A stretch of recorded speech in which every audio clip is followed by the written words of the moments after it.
नमस्कार, city Varanasi live में आप सभी का स्वागत है। मैं हूं अमित मिश्रा। आइए देखते हैं आज की खबरें। काशी में गंगा का जलस्तर लगातार बढ़ने से तटवर्ती इलाकों के लोग बाढ़ की आशंका से भयभीत हो गए हैं। भोलेनाथ की नगरी काशी में गंगा अपने रौद्र रूप में है। गंगा के जलस्तर में बढ़ोतरी से तटवर्ती इलाकों के लोग बाढ़ की आशंका से भयभीत हैं। हालांकि शनिवार दिन में बढ़ाव की दर 10 सेंटीमीटर थी, जो रात 8 बजे तक 8 सेंटीमीटर प्रति घंटा हो गई, जो सुबह तक 3 सेंटीमीटर प्रति घंटा तक पहुंच गई। केंद्रीय जल आयोग की रिपोर्ट के मुताबिक 1 बजे तक गंगा 70.28 मीटर पर बह रही है। अभी बनारस में 3 सेंटीमीटर प्रति घंटा की रफ्तार से गंगा का जलस्तर बढ़ रहा है। गंगा के जलस्तर में बढ़ाव के चलते सामने घाट, वरुणा के तटीय इलाकों और डाब क्षेत्र के लोग सतर्क हो गए हैं। सीर गोवर्धनपुर के नाले से पानी अब आसपास की कॉलोनी में घुसने लगा है। नगवा नाले में 5 फीट से ऊपर पानी बढ़ा तो गंगोत्री नगर, संगमपुरी, नगवा दलित बस्ती, सोनकर बस्ती, डुमराव बाग कॉलोनी का कुछ हिस्सा, साकेत नगर नाला किनारे बसी बस्तियां जलमग्न हो जाएंगी। सामने घाट स्थित मारुति नगर, गायत्री नगर, पटेल नगर, विश्वास नगर, हरिओम नगर, रत्नाकर विहार, कृष्णापुरी कॉलोनी, बालाजी नगर कॉलोनी के लोग भी प्रभावित होंगे। उधर सुबह से गंगा का पानी बैकफ्लो करने से वरुणा कॉरिडोर पानी में समा गया। किनारे बने मकानों के निचले तल में पानी घुस गया। मारुति नगर इलाके में घरों तक पानी पहुंचने लगा है और आशंका जताई जा रही कि देर रात तक सैकड़ों घरों तक गंगा का पानी पहुंच जाएगा। गंगा का पानी घुसने से धीरे धीरे मारुति नगर की सड़कें भी जलमग्न होने लगी हैं। गंगा के जलस्तर में बढ़ोतरी के साथ ही अब लोग अपने घरों को पलायन के लिए मजबूर होने लगे हैं। गंगा का पानी मारुति नगर इलाके में काफ़ी तेज़ी से बढ़ रहा है। वहीं लोग घरों में मौजूद सामान को निकालने में जुटे हुए हैं। जैसे जैसे इस इलाके में पानी बढ़ता जाता है, लोग अपना घर छोड़कर किराए पर या रिश्तेदारों के घर चले जाते हैं। गंगा का जलस्तर बढ़ने के साथ ही लोगों की दुश्वारियाँ भी शुरू हो जाती हैं। बता दें कि गंगा का पानी के साथ सीवर का पानी भी लोगों के घरों तक पहुँचता है। गंगा का पानी घटने के बाद भी लोगों की दुश्वारियां महीने भर चलती रहती हैं, क्योंकि जगह जगह पानी भर जाता है, जिसके कारण डेंगू, मलेरिया सहित अन्य बीमारियां भी काफ़ी तेज़ी से फैलती हैं। लगातार बढ़ोतरी पे है। बाढ़ इतना आ गया है कि पिछले 2 महीने से तो बंद चल रहा था, बीच में नीचे उतरी थी, कुछ दिन चालू रहा, फिर उसके बाद फिर लगातार अचानक बढ़ोतरी होने लगा। 100 गली में जल रहा है। गंगा की बाढ़ एकदम अभी बढ़ ही रही है। 6 बार ये गंगा बढ़ के एकदम अभी घटी है। ये आखिरी बाढ़ है, अभी पानी चट भी रहा है। 3 सीढ़ी बाकी है, रोड पर आ जाएगा पानी घाट से। तो क्या लग रहा है अभी और गंगा जी बढ़ेंगी? अभी गंगा जी बढ़ ही रही हैं, रुकी नहीं है। कितनी समस्याएं होती है गंगा जी पे? गंगा जी बढ़ जाती तो यही गली में डेड बॉडी जलता है। अब मनकंका भी वही है हालत है। मनकंका तो इससे ज़्यादा स्थिति खराब है। सर सुंदरलाल अस्पताल बीएचयू में ड्यूटी के दौरान नर्सिंग स्टाफ की मौत होने से नर्सिंग स्टाफ ने एकजुट होकर हंगामा किया। काशी हिंदू विश्वविद्यालय के सर सुंदरलाल चिकित्सालय में ड्यूटी के दौरान ही नर्सिंग स्टाफ की मौत होने से इमरजेंसी के पास नर्सिंग स्टाफ एकजुट होकर हंगामा करने लगे। इस दौरान नर्सिंग स्टाफों ने सेक्शन अफसर पर आरोप लगाया, साथ ही अस्पताल प्रबंधन पर दुर्व्यवस्था का भी आरोप लगाया कि ड्यूटी के अलावा उन्हें उच्चाधिकारियों द्वारा लगातार दबाया जाता है, उन्हें कोई सुविधा उपलब्ध नहीं है। नर्सिंग ऑफिसर बाबूलाल यादव ने मीडिया से बातचीत में अस्पताल की दुर्व्यवस्था की पोल खोल दी। बताया कि एक महीने में दूसरी मौत है। ऑन ड्यूटी खेमचंद सैनी 29 वर्षीय ने दम तोड़ दिया। इसके पहले भी एक स्टाफ की जान जा चुकी है। यह सब ओवर प्रेशर और स्ट्रेस की वजह से है। अस्पताल के अंदर लगातार उन लोगों को दबाया जा रहा है। हम किसी से शिकायत करेंगे तो मेमो मिल जाएगा, ऑफिस में बुलाकर प्रताड़ित किया जाएगा। आरोप लगाया कि मृतक साथी का 1.5 साल का बच्चा है। उन्होंने मांग किया कि उनकी पत्नी को अस्पताल में नौकरी दी जाए और बच्चे की शिक्षा निःशुल्क की जाए। अन्य नर्सिंग ऑफिसर ने बताया कि सर सुंदरलाल अस्पताल में स्वास्थ्य मंत्रालय के गाइडलाइन का पालन नहीं होता। एक स्टाफ से 17 से लेकर 20 बेड का जिम्मा दे दिया जाता है। हम मोबाइल का इस्तेमाल नहीं कर सकते। यदि उच्चाधिकारी को कुछ बताना है तो हम नहीं बता सकते। यदि हमने कोई शिकायत की तो इंक्रीमेंट रोकने की धमकी दी जाती है। कई साथियों का इंक्रीमेंट रोक दिया गया। कोर्ट जाने के बाद आदेश हुआ, फिर इंक्रीमेंट दिया गया। यह भी आरोप लगाया गया कि अस्पताल के भीतर प्रॉपर बाथरूम करने की जगह तक नहीं है। हम लोग हर रोज़ ड्यूटी के तनाव के अलावा उच्चाधिकारियों का तनाव झेल रहे हैं। आक्रोशित नर्सिंग ऑफिसरों का कहना है कि हमसे पूरे सप्ताह ड्यूटी ली जाती है। सप्ताह में एक दिन भी छुट्टी नहीं मिलती, जिससे हम परिवार को समय दे सकें, अपना व्यक्तिगत काम कर सकें। इसके साथ ही गंभीर आरोप लगाया कि नियम के मुताबिक ज्वाइनिंग के 6 माह के बाद नियमित स्टाफ होने का प्रमाण पत्र मिलना चाहिए, लेकिन 4-4 साल बीतने के बावजूद भी आज तक नर्सिंग स्टाफ को नियमित स्टाफ होने का प्रमाण तक नहीं मिल सका है। उन लोगों ने मांग किया कि अस्पताल के अंदर मंत्रालय की गाइडलाइन का पालन कर नर्सिंग स्टाफ को निर्धारित बेड का जिम्मा दिया जाए। उच्चाधिकारी अपने तुगलकी फरमान से हमें प्रताड़ित न करें, हमें तनाव मुक्त रखकर ड्यूटी ली जाए। मृतक के परिवार को नौकरी और बच्चे को निःशुल्क शिक्षा प्रदान की जाए। रात्रिकालीन ड्यूटी करते हुए आज ड्यूटी के दौरान खत्म हो गया। मांग क्या कर रहे हैं? जी सर, क्या मांग कर रहे हैं? जी हम मांग कर रहे हैं कि उसकी फैमिली को यहाँ के नौकरी मिले और यहाँ पे BHU में वो नौकरी करता था 46 रुपये ग्रेड के हिसाब से उसको मुआवजा मिले। अभी आप लोगों को कोरियर बोर्ड से बातचीत की, क्या निर्णय आया, क्या निष्कर्ष आया? अभी किसी भी बात की सहमति बनी नहीं है, बातचीत कर रहे हैं। उसकी पत्नी को नौकरी और उसके परिवार को फाइनेंशियली जो सपोर्ट BHU देगा, उसके बाद हम बाकी चीज़ें हमारी और भी डिमांड है, उन पर बातचीत चल रही है प्रशासन से। जब तक वो बातें पूरी ऑन पेपर हमें रिकॉर्ड नहीं मिल जाती तब तक हम बैठे हैं। वाराणसी में फेसबुक कमेंट विवाद का कारण बन गया, जिसके चलते कांग्रेस नेत्री रोशनी कुशल जायसवाल ने समर्थकों के साथ कमेंट करने वाले घर पहुंचकर मारपीट किया। वाराणसी में फेसबुक कमेंट विवाद का कारण बन गया। कांग्रेस नेत्री रोशनी कुशल जायसवाल अपने समर्थकों के साथ कमेंट करने वाले राजेश सिंह के घर पहुंची। पहले उसे घर के बाहर से फेसबुक लाइव किया, खूब खरी खोटी सुनाई, फिर कमेंट करने वाले राजेश सिंह को घर से खींचकर पीटा गया। बीच बचाव करने आई राजेश की पत्नी को भी चोट आई। मामला यही नहीं थमा, रोशनी कुशल ने कमेंट करने वाले राजेश सिंह की पिटाई का वीडियो बनाकर सोशल मीडिया पर पोस्ट किया। इसके बाद लालपुर पांडेपुर थाने पहुंची और पुलिस को शिकायत की। चोटिल राजेश सिंह की पत्नी ने भी थाने में हमलावरों पर अश्लीलता, मारपीट और लूट करने की शिकायत की है। राजेश सिंह खुद को RSS का कार्यकर्ता बताता है। वाराणसी में कांग्रेस नेता रोशनी कुशल लंबे समय से सोशल मीडिया पर एक्टिव हैं। फेसबुक, इंस्टाग्राम पर सरकार को लेकर तल्ख टिप्पणी करती रहती हैं। उनकी फेसबुक पोस्ट पर पांडेपुर में रहने वाले राजेश सिंह ने कई कमेंट किए। यह कमेंट साल 2021 से लेकर 2023 के बीच में बताए जा रहे हैं। इन पर तीखी बहस भी हो चुकी है। रोशनी का आरोप है कि राजेश सिंह खुद को RSS कार्यकर्ता बताता है। उसने फेसबुक पर पहले इस्तेमाल करो फिर विश्वास करो और बलात्कार कर मुंह बंद कराए जाने संबंधी पोस्ट किया। सोशल मीडिया पर इस तरह की अभद्र टिप्पणी के बाद महिला कांग्रेस नेत्री रोशनी रविवार दोपहर राजेश सिंह के पांडेपुर स्थित घर पहुंची। उसके घर वालों से शिकायत की। राजेश सिंह घर के अंदर था, उसे बाहर बुलाया, फिर गेट से खींचकर पीटना शुरू कर दिया। दूसरी तरफ राजेश सिंह की पत्नी अन्नू सिंह ने लालपुर पुलिस को शिकायत की। उन्होंने बताया कि कांग्रेस नेत्री रोशनी कुशल जायसवाल अपने पति और 20 अज्ञात लोगों के साथ सुबह उनके घर में घुसे। सभी गाली गलौज करते हुए मारपीट करने लगे। विरोध करने पर कुशल जायसवाल ने घर में तोड़फोड़ की, साथ ही सोने की चेन और घर में रखे 20,000 रुपये लूट लिए। उन्हें, उनके पति और बच्चे को काफ़ी चोट आई है।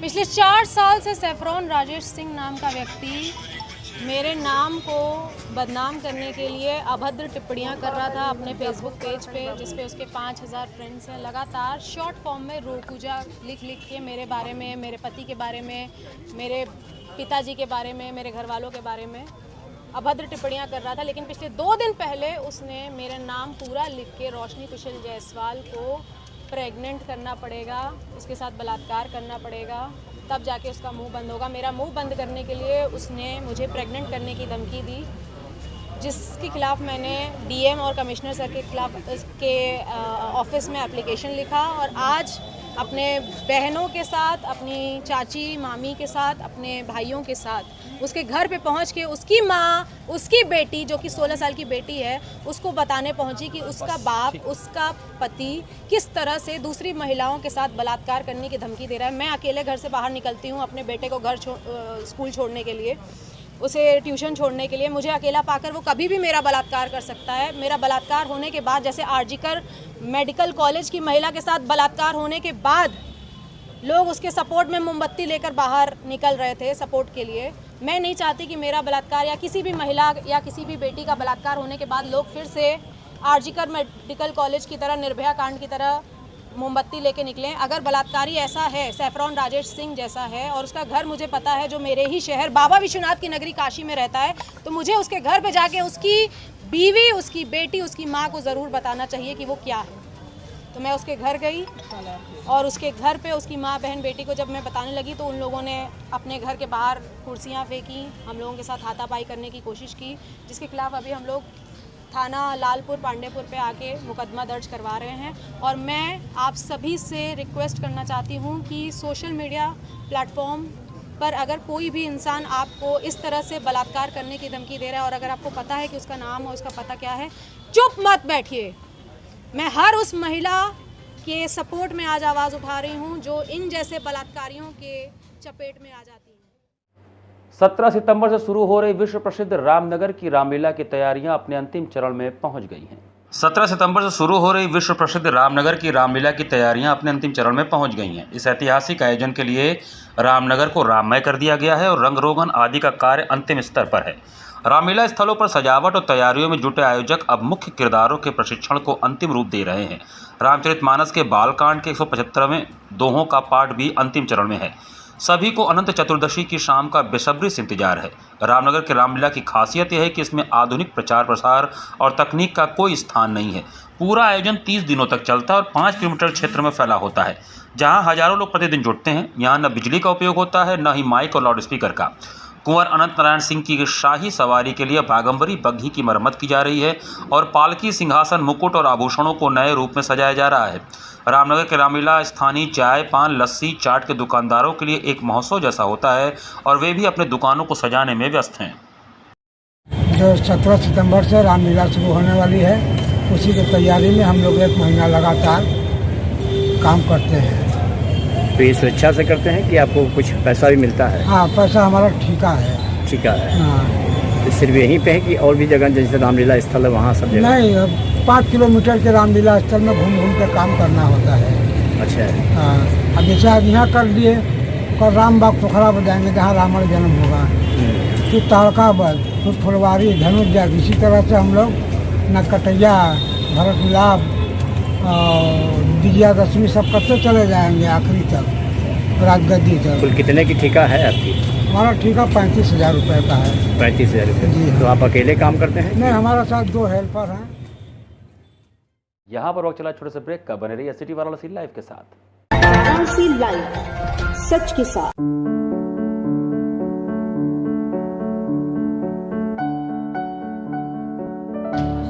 माई campus,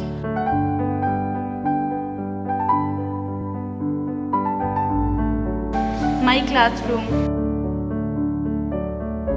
my library,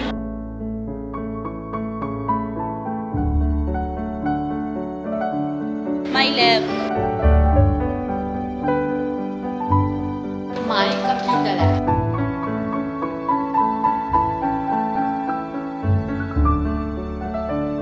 this is our playground.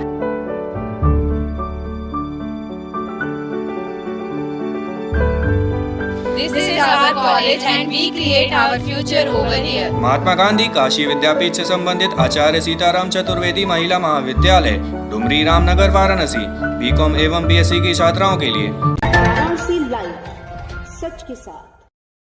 Break के बाद आपका स्वागत है। मीडिया वेलफेयर सोसाइटी के अध्यक्ष डॉक्टर अरविंद सिंह ने पत्रकारपुरम में पत्रकार वार्ता करके सोमवार को प्रभु राम, लक्ष्मण जी और माता सीता जी को स्वर्ण मुकुट अर्पण करने की जानकारी दी। पिछले 16 सितंबर 2019 को राष्ट्र की मजबूती के लिए हमने एक संकल्प लिया था, जो संकट मोचन हनुमान जी ने पूरा किया।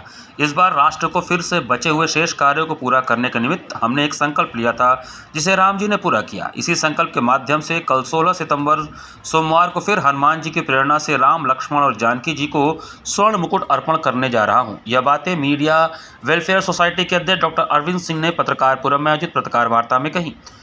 इस मौके पर उन्होंने कहा कि आप लोगों के माध्यम से राम जी, लक्ष्मण जी और जानकी जी सहित हनुमान जी से प्रार्थना है कि मेरे इस छोटे से प्रयास को स्वीकार करें। उन्होंने कहा कि इस देश का हर आदमी अपने अपने तरीके से राष्ट्र की सेवा में लगा हुआ है। सेना के जवान अपने तरीके से देश की सेवा कर रहे हैं, व्यापारी अपने तरीके से कर रहे हैं, पत्रकार बंधु आप लोग अपने तरीके से सेवा कर रहे हैं। मैं भी एक छोटा सा आदमी अपने तरीके से राष्ट्र को मजबूत करने की कोशिश कर रहा हूँ। मैं ज़्यादा कुछ नहीं कर पाता हूँ, तो भक्ति के माध्यम से राष्ट्र को शक्ति देने की कोशिश कर रहा हूँ। डॉक्टर अरविंद सिंह ने कहा कि मोदी जी जब से देश की बागडोर संभाले, मुझे लगता है कि देश तरक्की पर है, सनातन उत्थान पर है। इस देश के लिए हिंदुइज्म जो सबसे ज़्यादा जरूरी है, वह अब तक के सबसे ज़्यादा तरक्की पर है। मैं चाहता हूं कि मोदी जैसा नायक सदियों बाद इस देश को मिला है। देश का नायक और मजबूत हो और सशक्त हो, ताकि हमारा देश और सनातन धर्म और आगे बढ़े।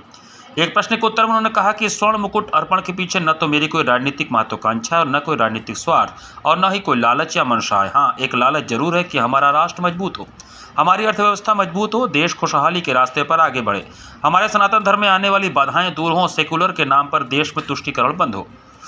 मुझे लगता है कि मोदी जैसा शख्स ही इस राष्ट्र को इस तरह की मजबूती दे सकता है। इसलिए मैं चाहता हूं कि हनुमान जी मोदी जैसे नायक के ऊपर अपनी कृपा बनाए रखें। आपको बता दूं कि हनुमान जी जब तक चाहेंगे तब तक देश के ऐसे नायक के लिए हनुमत दरबार की सेवा करता रहूँगा। पार्ट 1 में हनुमान जी को स्वर्ण मुकुट अर्पित किया गया था। काशी संकल्प पार्ट 2 में राम दरबार को अर्पित किया जाए। माता सीता, प्रभु राम, भ्राता लक्ष्मण, इनको मुकुट सर, इस तरीके का लगातार जो संकल्प ले रहे हैं, आखिर 2019 में भी आपने संकल्प लिया था, इस बार भी लिया था। ये किस तरीके की प्रधानमंत्री के लिए अपने अंदर का भाव है?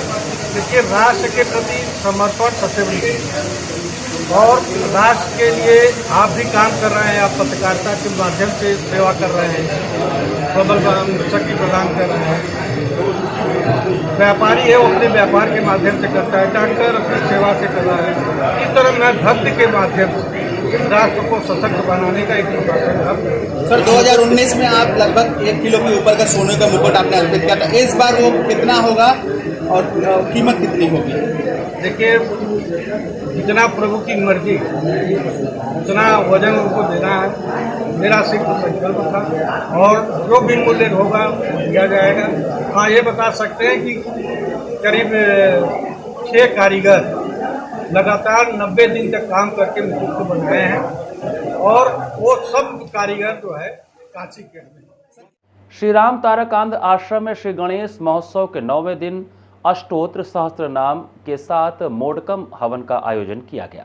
मानसरोवर स्थित श्री राम तारक आंध आश्रम में विगत 7 सितंबर से प्रतिवर्ष की भांति इस वर्ष भी श्री गणेश नवरात्र महोत्सव बड़े ही धूमधाम से दक्षिण भारतीय पद्धति से वेद ब्राह्मणों के द्वारा किया जा रहा है, जो रविवार को 9वें दिन प्रातः 7 बजे श्री गणेश जी के होम द्वारा किया गया। इसमें गणेश महाराज जी का अष्टोत्र सहस्त्र नाम के साथ मोड़कम भी हवन में किया गया। प्रातः 10 बजे गणेश जी का पूजन अर्चन अभिषेक किया गया। शाम 5:30 बजे चारों वेद के वेद घन पाठियों के द्वारा चारों वेद का विद्वानों के द्वारा वेद घोष किया गया, जिसमें अनेक भक्तों ने भाग लिया। काशी किराना व्यापार मंडल द्वारा प्रभु गणेश जी का परंपरागत छठी श्रृंगार एवं एकादश श्रृंगार महोत्सव धूमधाम से मनाया गया।